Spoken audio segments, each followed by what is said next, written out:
Siapa yang tak bangga? Nasi Padang masuk dalam posisi teratas makanan terbaik se-Asia Tenggara.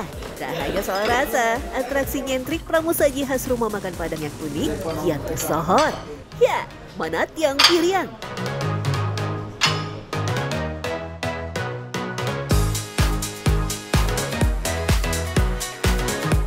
Manatiang Piriang artinya mengangkat atau menata piring. Aksi unik yang masih menjadi primadona di restoran Padang sudah lama dikenal sebagai tradisi adat ranah Minang. Orang yang melakukan Manatiang Piriang disebut dengan tatiang. Enggak pengaruh.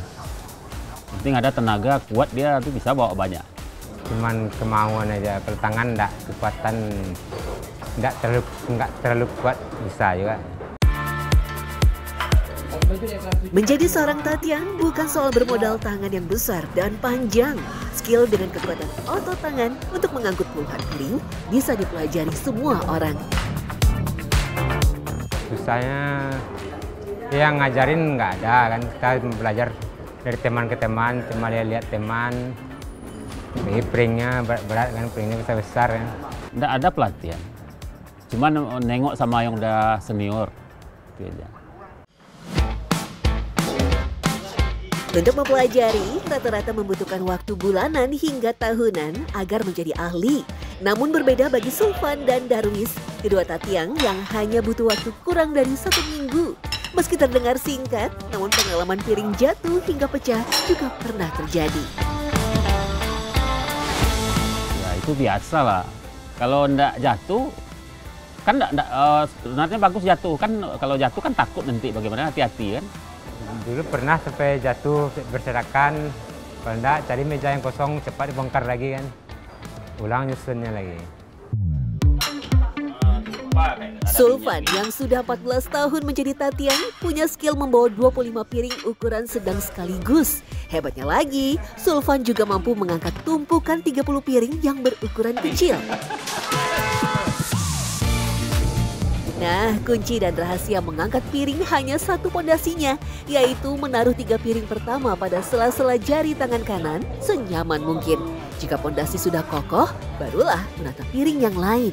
Meski cara penyajiannya ditumpuk, makanan yang disajikan dijamin tetap higienis, karena bagian bawah piring berada dalam keadaan bersih. Bagian depannya agak ringan, bagian belakangnya agak berat. Harus ada pertimbangan beratnya, bisa beda-beda ya. Kalau bagian ke depan itu berat, ntar runtuh semua ya. Soal trik dan tips, Darwis juga punya cara khusus dalam menyusun piring. Lauk yang kering seperti ayam goreng, perkedel, sayuran, telur dadar disimpan pada bagian bawah. Kemudian disusul lauk berkuah pada bagian atasnya. Cara seperti ini untuk menghindari bagian bawah supaya tidak goyang akibat licin dari kuah yang bisa menempel pada piring atasnya. Tips lain yang perlu diperhatikan adalah ketika menyusun piring berisi lauk basah. Jika tidak seimbang, risikonya bisa tumpah. Namun tips dan trik soal susunan piring tidak bisa menjadi patokan wajib karena setiap tatiang memiliki caranya masing-masing. Berat-berat di bawah, baru di atasnya yang ringan-ringan. Kalau bicara keahlian, Darwis pun tak kalah. Ia mampu membawa 18 hingga 20 piring sekaligus. Tumpukan piring ditaruh pada tangan kiri, sementara tangan kanan hanya membawa 3 sampai 5 piring saja. Dengan begini, tatiang tetap leluasa menyajikan makanan pada konsumen dengan sopan. Penyusunan di meja menggunakan tangan kanan jauh lebih mudah. Pramusaji pun perlu fokus tinggi untuk menunjukkan semangat kepada para pelanggan dan pembeli. Terlebih ketika sedang membawa tumpukan piring dari etalase menuju meja konsumen. Terkadang piring mendadak bergoyang.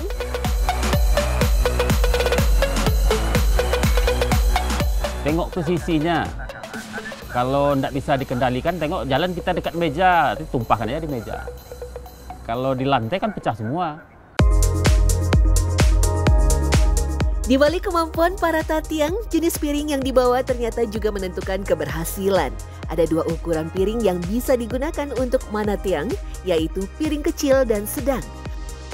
Piring kecil memang lebih ringan, namun hanya bisa untuk satu jenis lauk saja. Sedangkan piring ukuran sedang lebih berat karena menampung lebih dari satu lauk. Meski begitu, piring sedang lebih efisien karena jauh lebih kokoh dan kuat. Seberapa pentingkah mana tiang di rumah makan pada umumnya itu tergantung dari kebijakan perusahaan masing-masing. Tapi terkhusus rumah makan Family Benteng memang kami pertahankan sampai sekarang karena itu autentik dari Minangkabau gitu. Dari sisi pemasukan, lauk pauk yang dihidangkan di meja memiliki keuntungan lebih karena sistem perhitungannya per satu lauk. Berbeda dengan pembeli yang langsung pesan ke area palu atau etalase makanan, biasanya dihitung dengan harga paketan. Kalau misalnya sistemnya hidang, semua lauk memang harus dihidang. Habis tidak habis, itu akan dibereskan kembali dan yang dihitung hanya yang dimakan saja gitu.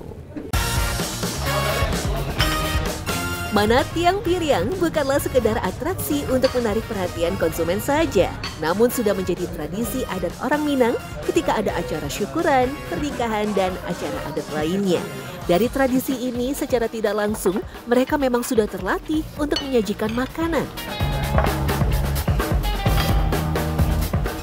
Dulu ada istilahnya malin pantan. Malin pantan itu mungkin konsepnya adalah orang yang pintar mengantarkan makanan ke para undangan atau para tetamu. Nah, malin pantan itu yang awalnya yang mampu mengangkat piring sekian banyak. Karena memang dibutuhkan orang yang cekatan, lalu kemudian yang punya sopan santun, dan biasanya dipilihkan anak muda.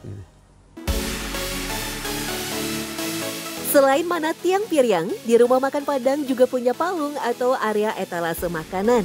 Tempat piring lauk pauk tersimpan bertingkat-tingkat. Bukan hanya menjadi inti dari rumah makan Padang, palung juga menjadi area yang bisa menarik minat pengunjung. Orang yang bertugas di palung biasanya adalah orang kepercayaan dari pemilik rumah makan. Tugasnya tak sekedar menyajikan makanan dari piring etalase ke piring hidang. Ia juga harus mengetahui takaran dari setiap hidangan. Namun, di beberapa rumah makan Padang, kini menerapkan konsep orang palung dan tatiang dalam satu orang yang sama. Jadi orang paluang itu tugasnya untuk menghidang lauk pauk dan segala kebutuhan untuk dimakan gitu. Kecuali piring, kalau misalnya piring-piring, minuman dan sebagainya itu ada bagian restoran dan bagian tengah namanya. Khusus untuk paluang, lauk pauk, nasi dan sebagainya itu tugas dari paluang dan semua harus bisa menatiang. Itu dari learning by doing tadi dan pengalaman ya. Para tatiang terbukti memiliki keahlian untuk melakukan mana tiang piring. Pastinya menjadi sebuah kebanggaan bagi laki-laki Minang yang punya peran memegang tradisi leluhur hingga sekarang.